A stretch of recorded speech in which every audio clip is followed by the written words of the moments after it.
Hello guys, आज चाहिँ हाम्रो चाहिँ कोर्टमा चाहिँ पञ्चबली लैजाने चलन हुन्छ नि दसैँमा। अनि त्यसको लागि चाहिँ हामी चाहिँ हाम्रो छिमेकमा हाम्रो दाइको घरबाट चाहिँ पञ्चबली लग्ने थियो।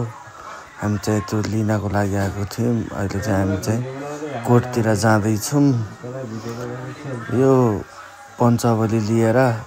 अनि कोर्टमा चाहिँ लटअफ मान्छेहरू हुन्छ, त्यहाँ रमाइलो हुन्छ। त्यहाँ तपाईँहरूलाई चाहिँ म देखाउँदै जान्छु, भिडियो स्किप नगरिकन हेरिदिनु होला।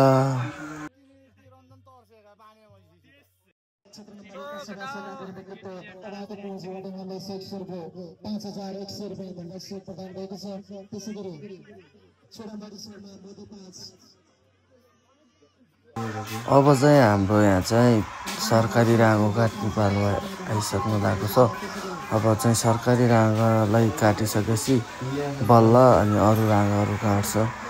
यो चाहिँ पञ्चबलीको लागि हाम्रो माथि बोकाहरू काटिसक्यो। अब चाहिँ यहाँ चाहिँ राँगा काट्ने हो।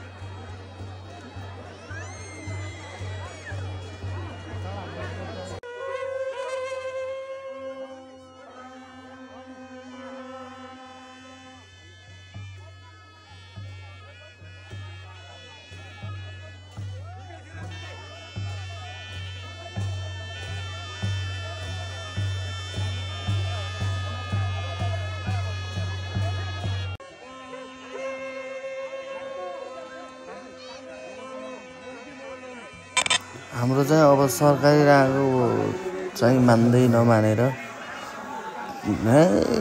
धेरै टाइम लाग्यो।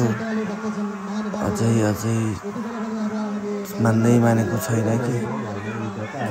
अनि खोइ तान्न नजानेर हो कि के हो। हाम्रो चाहिँ वर्षमा एकचोटि हाम्रो घरबाट थोरै माथि छ नि त कोट मन्दिरमा पूजा हुन्छ।